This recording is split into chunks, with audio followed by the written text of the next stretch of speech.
26번. 구체적 상품 분석 기법 중 하나로 유추법 등에서 활용되는 CST 맵은 유통기업의 CRM에서 소비자를 공간적으로 분석하는 데 이용되기도 하는데요.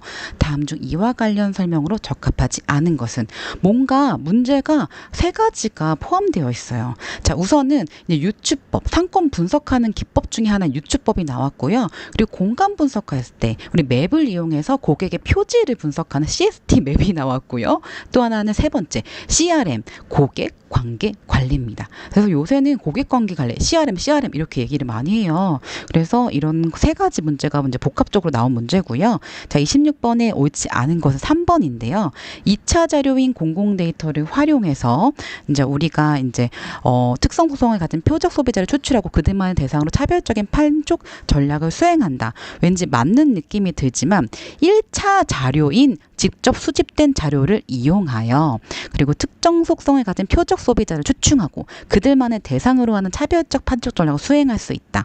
그러니까 내용은 맞는데 너무 쉽게도 1차냐 2차 요거예요. 그래서 1차기 때문에 틀린 거예요. 그래서 1차 자료는 직접 수집된 자료. 그러니까 여러분들이 이제 표적 소비자, 여러분들이 목표하는, 여러분이 사장님이면은 목표하는 그 소비자들의 그런 정보들을, 속성들을 추출하고 그리고 이것들의 차별적인 수행할 수 있는 게 굉장히 필요한 거죠. 다른 것도 같이 보실게요. 상식적으로도 좋습니다. 자, 최근 점점 더 활용되고 있는 GIS, 그러니까 지리적 분석이죠. 다양한 분석 기능들을 활용해서 2차원, 3차원의 공간 데이터를 이제 가공해서 상권을 분석하는 거예요. 아, 여기 위치가 어떻더라. 여기에다가 무슨 가맹점 내면 좋다더라. 이런 의사결정에 도움을 줍니다. 새롭게 개발하는 신규 점포가 기존 점포의 상권을 얼마나 잠식할 가는 거에 대한 분석, 점포 개설, 점포 이동, 점포 확장 계획을 만드는 거예요. 여러분이 가게를 낸다고 한번 생각해 보세요. 그 상권 분석해야 됐죠. 그중에 유추법 있단 말이에요. 유추법 있고 그 다음에 이제 지리적으로 이제 고객이 얼마나 이동하는지 그런 걸 분석해야 되잖아요. 그리고 또 하나 고객 관계 관리도 분석해야 되는데 자사 점포 및 경쟁사의 점포 위치, 각 점포별 상권 범위 분석 등을 통해서 점포들 간의 상권 장식 상태를 얼마나 경쟁이 되는지를 측정할 수도 있고 점포를 이용하고자 하는 현재 소비자나 잠재적 소비자들의 공간적 위치 분석하는 게 바로 CST 맵입니다. 공간 위치 분석하고 자, 그 다음에 상권 범위를 파악할 수 있고 1차 상권, 2차 상권, 한계 상권까지 구획할 수가 있습니다. 그래서 항상 이 문제가 점점 더 복합적으로 나오지만 사실 꼼꼼하게 이제 읽어보면 답이 나오고 이런 문제는 사실은 요거 하나 때문에 틀린 거니까 조금 어려운 문제였다라고 보실 수 있어요. 여러분들은 이것 때문에 답을 이것만 생각하시기보다는 아, 이런 게 있구나라고 다른 지문을 보시면서 공부하시는 게 가장 좋습니다. 27번이에요. 점포의 입지 유형을 집심성, 집재성, 산재성으로 구분할 때 여기까지 딱 끊어주세요. 문제를 읽을 땐 넬슨의 소매입지 선정 원리의 집재성 점포의 기본 속성과 연관이 가장 큰 것은 두 가지 이론을 이제 엮어보는 거예요. 점포의 입지 유형 세 가지가 있고 넬슨이 주장하는 8가지 입지 평가 방법이 있어요. 그 중에서 집재성이 뭐냐? 점포가 누적적으로 몰려 있어서 경제적으로 유입한다. 누적적, 집재됐다. 뭔가 쌓였다. 이렇게 생각하셔서 이 문제는 또 쉽게 풀 수가 있겠죠? 27번에 4번입니다. 나머지 지금 넬슨이 주장하는 것도 한번 키워드를 한번 보시는 게 가장 좋아요. 상권 잠재력의 원칙, 성장 가능성, 접근 가능성, 중간 차단성, 누적적 흡입력, 같은 말로 집적 흡입력, 양립성, 경쟁 회피성, 경합의 최소성, 경제성 8가지가 있고 이렇게 입지 유형 집심성, 집재성, 산재성 3가지가 있다. 2가지가 융합된 문제였습니다. 28번 상권 분석 기법 중 하나인 허프 모형과 이제 관련된 내용으로 옳은 것은 허프 모형은요 소매 지역 이론 확률적 상권 분석이라고 해요. 그래서 소비자가 특정한 점포를 이용하게 될 확률을 점포 면적 경쟁 점포 수, 점포의 거리에 의해서 이제 분석하는 거예요. 그래서 허프는 점포 면적이랑 경쟁 점포 수랑 점포와의 거리에 의해서 이제 분석하는구나. 요걸 이해하시고 이제 이 문제를 푸셔야겠죠. 자, 그래서 소매 상권이 공간상의 연속적이고 이제 이게 타 상권의 이제 중복 가능함을 인정하면서 이제 이 점포 면적과 경쟁 점포 수를 해주는 거죠. 그래서 점유율이 점포까지의 방문 거리에 반비례하고 그 점 점포의 매력도에 비례한다고 주장했어요. 그래서 1번이 왜 틀렸냐? 틀린 것도 보고 가셔야겠죠. 점포 선택의 행동은 이제 보시면 이 허프 분석이 확률적 분석이에요. 기술적 분석이 아니라. 여기 보시면 이 각각에 반비례한다, 매력도에 비례한다 이런 확률 얘기고, 그리고 허프 모형은 상권 내의 매출을 추정하고 점포별 점유율까지도 추정하죠. 점유율. 그리고 소비자의 거주지와 점포까지의 거리는 이동 시간으로 대체하여 분석할 수가 있어요. 그리고 허프 모형은 점포 이미지, 그리고 판매 서비스의 다양한 변수들을 분석할 수는 없다는 한계점이 있습니다. 그러니까 요 문제 다 보시면 첫 번째 볼 때는 이런 문제, 허프가 이런 사람이구나, 이런 주장을 했구나 이해하시고, 두 번째 보실 때는 이런 확률적 방법이구나, 매출 추정이랑 점포별 예상 매출까지 추정할 수 있구나 라고 이해하실 수 있겠죠. 자, 30번. 점포의 매력도를 평가하는 입지 조건의 특성과 그에 대한 설명으로 올바르게 연거된 것은, 여러분들이 저 점포 진짜 매력적이다, 저 괜찮네, 저희가 좀 살까? 막 이렇게 생각할 때 있잖아요. 그럴 때의 조건들이 이렇게 5가지가 있습니다. 가시성, 접근성, 홍보성, 인지성, 호환성, 이 5가지가 있어요. 자, 먼저 30번에 이제 답부터 알려드리면 호환성이 답이에요. 점포에 입점 가능한 업종의 다양한 정도, 즉 다양한 업종의 성공 가능성을 의미. 그러니까 뭔가 다른 것과 호환된다, 대치된다. 뭔가 이제 가시적으로 봤을 때도 뭔가 이게 이런 게 좀 괜찮네, 이렇게 호환되네, 이렇게 생각하는 거 있잖아요. 그런 것들이 호환성입니다. 자, 가시성은요, 얼마나 그 점포를 쉽게 이제 우리가 찾아올 수 있는지, 아니면은 이제 점포의 진입이 수월한가를 아는 거예요. 그래서 이제 가시성은 요거에 대한 얘기죠. 쉽게 발견하고 이제 할 수 있는지. 그리고 인지성은 이제 찾아오는 점포에 대한 위치를 쉽게 설명할 수 있는, 점포 찾아오는 고객에게 점포의 위치를 쉽게 인지했다, 이런 대한 얘기고요. 그 다음에 전반적인 내용들을 또 이제 비교를 해보시면은, 가시성은 점포 전면을 오고 가는 고객들이 그 점포를 쉽게 발견하고, 접근성은 얼마나 그 점포를 쉽게 찾아올 수 있는가, 점포 진입이 수월한가를 이제 얘기를 하는 거죠. 그래서 접근성. 그 다음에 이제 홍보성은 우리가 홍보한다 이렇게 이야기하면 사업 시작 후 고객에게 어떻게 알릴까, 그거에 대한 얘기예요. 그래서 각각의 그런 구분되는 거를 옆에 깔끔하게 우리가 이제 책에 표시해 놨으니까 그 부분들 한번 이해해 보시고, 다른 것들은 다 이제 이해하실 수 있으실 거예요. 근데 아마 호환성이 제일 헷갈리지 않았을까, 그런 것들을 좀 생각해 봤습니다. 31번입니다. 지리 정보 시스템 GIS, 영어까지 같이 보셔야 돼요. 영어까지 GIS. 이걸 활용해서 과학적인 상권 분석의 가능성이 높아지고 있어요. 이와 관련된 설명으로 적합하지 않은 것은, 답은 3번인데요. 대개 GIS는 하나의 데이터베이스와 결합된 여러 가지예요. 이게 틀린 거. 여러 가지 지도 레이어를 활용함으로. 그러니까 이제 GIS를 통해서요, 우리가 되게 점, 선, 면을 포함하는 여러 가지 지도 형상을 볼 수가 있고요.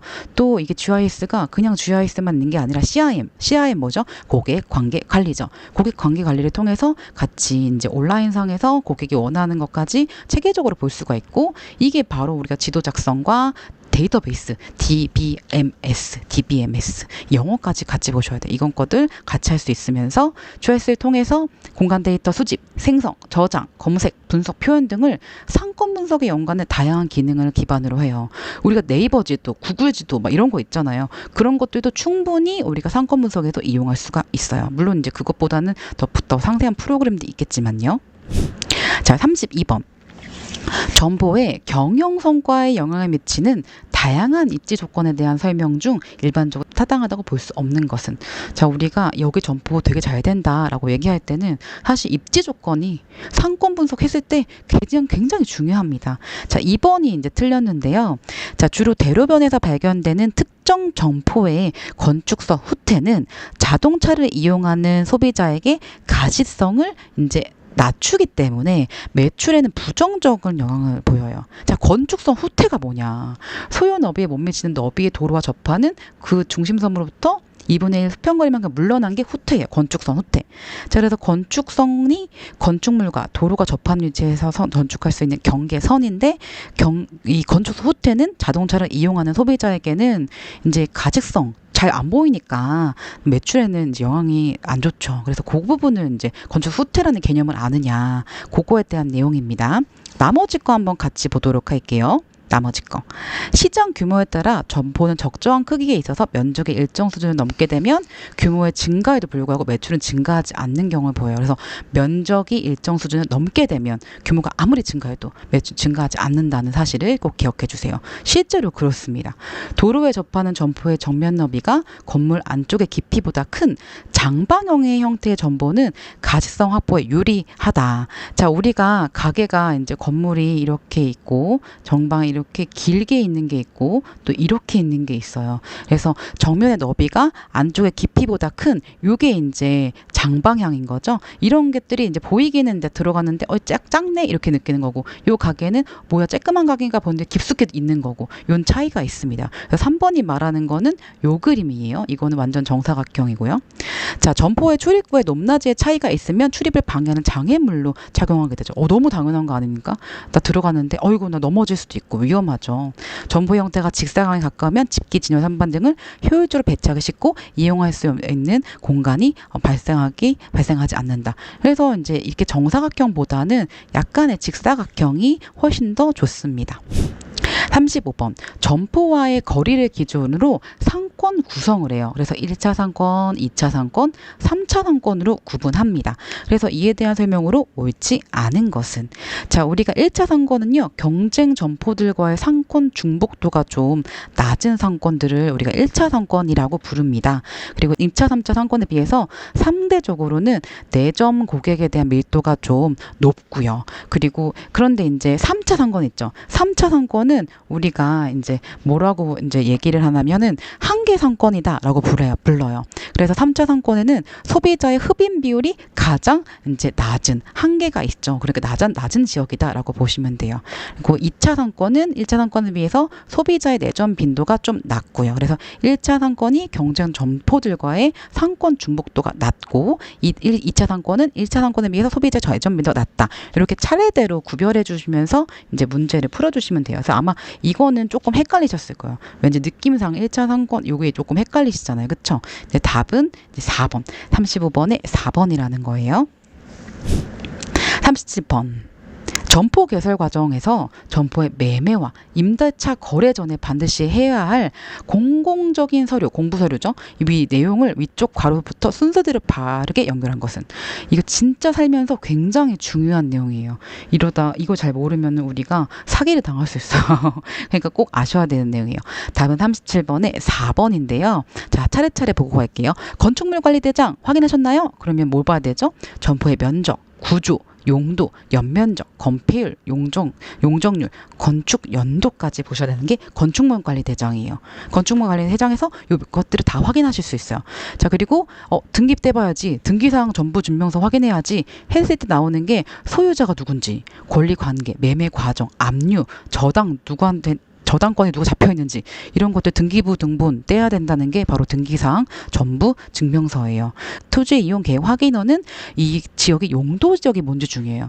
제가 땅을 사고 싶은데 여기 절대농지 막 이런 땅이 있거든요. 그런 땅에는 건물을 지을 수가 없어요. 그래서 만약에 땅을 이런 걸 확인 안 하고 막 타버리면은 이 용도 막 그린벨트 묶여 있고 이러면은 큰일 나잖아요. 그런 대학 내고 있고요. 그 다음에 토지대장 떼보자.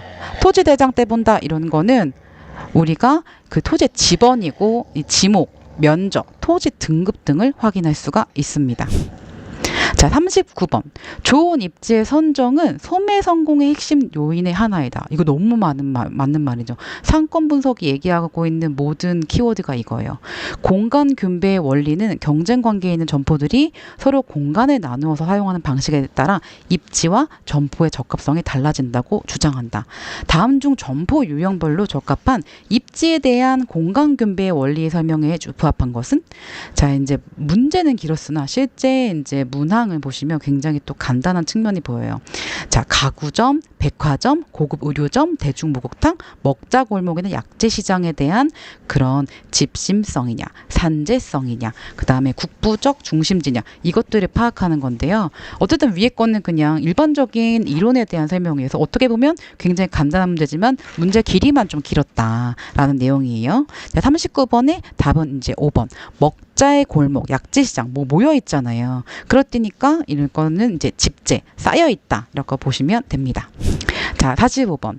21km 거리를 떨어져 있는 두 도시 A, B가 있어요. 이게 A 인구는 3만 명, B, C 인구는 A시의 4배라고 한다. 그랬을 때 도시 간의 상권 경계는 A로부터 얼마 떨어진 것인가?